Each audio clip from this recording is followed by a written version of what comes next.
Hi,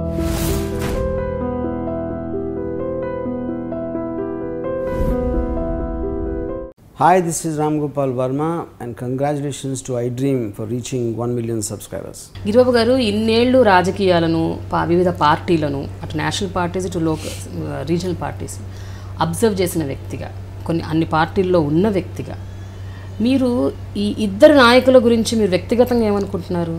Chandrababu Naidu గారు అలాగే కేసీఆర్ గారు యాజ్ ఒక లీడర్షిప్ క్వాలిటీస్ అవ్వచ్చు, మాస్ లీడర్ అవ్వచ్చు, లేకపోతే ప్రజల్లోకి చొచ్చుకుపోయిన వాళ్ళు అవ్వచ్చు, ఒక పొలిటీషియన్గా ఒక లీడర్గా ఎవరికి ఎన్ని మార్కులు వేస్తారు మీరు? 10 మార్కులు వేయాలి. 10 ఇద్దరు సమాన మార్కులు వేస్తాం. ఇద్దరు మేధావులే. అవునా? ఇద్దరు ఏ రకమైన మేధావులు అనుకుంటున్నారు? ఏ రకమైన మేధావులు కాదు.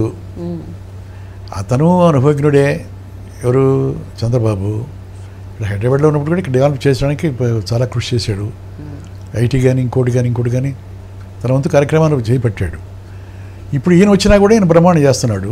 ఇప్పుడు 2000 సంవత్సరం నుంచి టీఆర్ఎస్ పార్టీ పెట్టి ప్రత్యేక తెలంగాణ కోసం పోరాటం అని మామూలు విషయం కాదు. అది ఆయన ఒక్కడి వల్లే సాధ్యమైంది, అంతే కదా.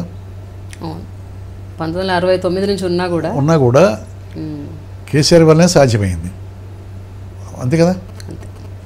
దాంట్లో తిరుగులేదు. సరిగ్గా చంద్రబాబు అంటే ఆయన చేసే గొప్ప పనులు కూడా చేశాడు. మరి ఇప్పుడు విభజన తర్వాత ఏంటంటే కొంచెం ఇబ్బందులు పడ్డాడు.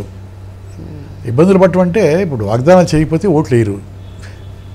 ఇది శుష్క వాగ్దానాలు చేయకపోతే ఓట్లు వేయరు. జనాన్ని నమ్మించాలా, అది రాజకీయ నాయకుడికి తప్పనిసరి.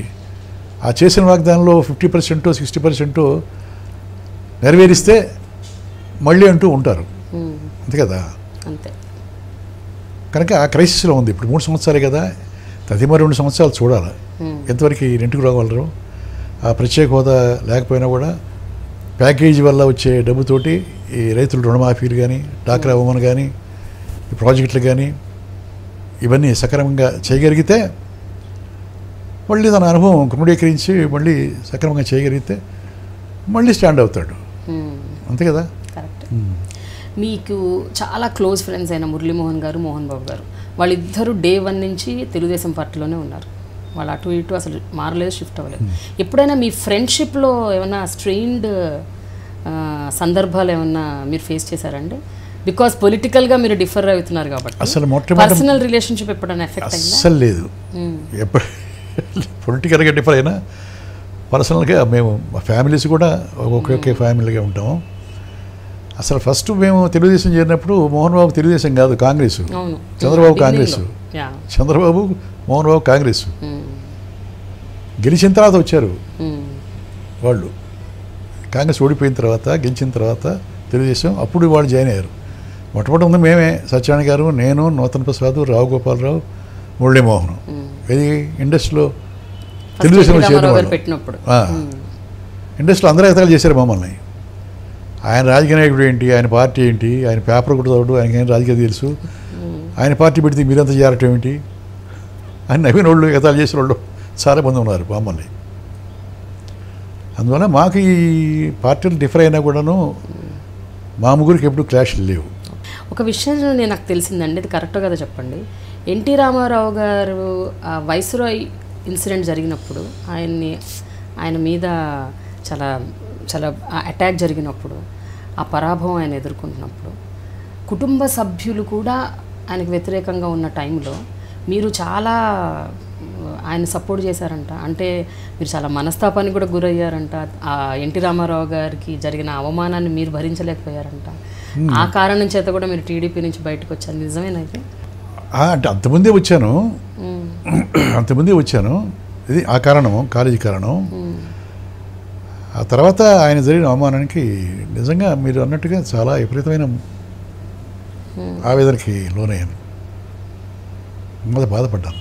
అది మామూలు విషయం కాదు కదా. బట్ మొత్తం కుటుంబం కూడా ఆయనకు వ్యతిరేకంగా ఉంది ఆ టైంలో. ఎన్టీ రామారావు గారి ఫ్యామిలీ మెంబర్సే వ్యతిరేకంగా ఉన్నారు ఆ టైంలో. అంటే మీకు కూడా ఎక్కడ అనిపించలేదా లక్ష్మీపార్వతి గారికి ఇంపార్టెన్స్ ఇవ్వటం వల్ల అలా జరిగింది? అవన్నీ తెలిసినా కూడా అది నేను చెప్పాల్సిన అవసరం కాదు. బట్ ఆయన సరిపోవడం అనేది ఆవేదన అది భరించే విషయం కాదు, భరించలేకపోయాం.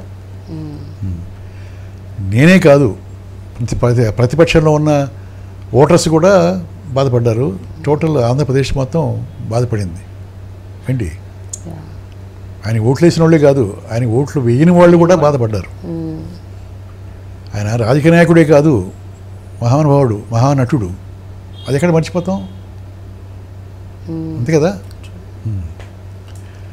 రాజకీయ కుట్ర జరిగింది, అది ఏ విధంగా జరిగినా అందరికీ తెలుసు. దాన్ని మనం విశ్లేషించి చేయాల్సిన అవసరం కూడా లేదు, ప్రతి ఒక్కడే తెలుసు ఏంటి.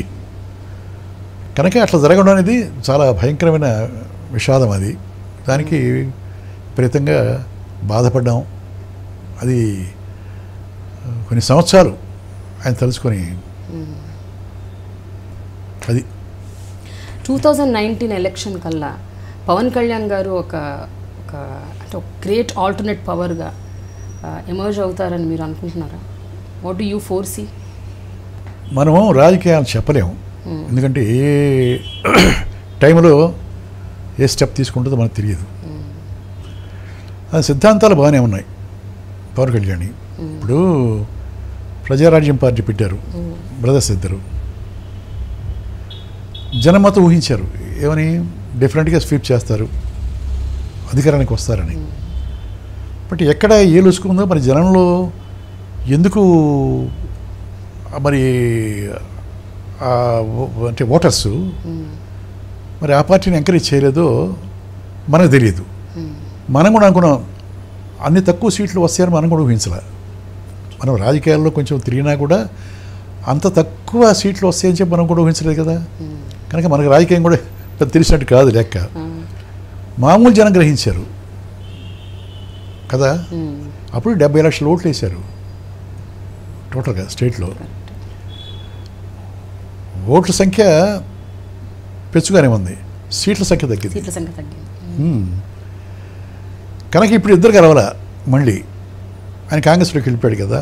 పవన్ కళ్యాణ్ మనం సపోర్ట్ చేశాడు బీజేపీని, తెలుగుదేశాన్ని.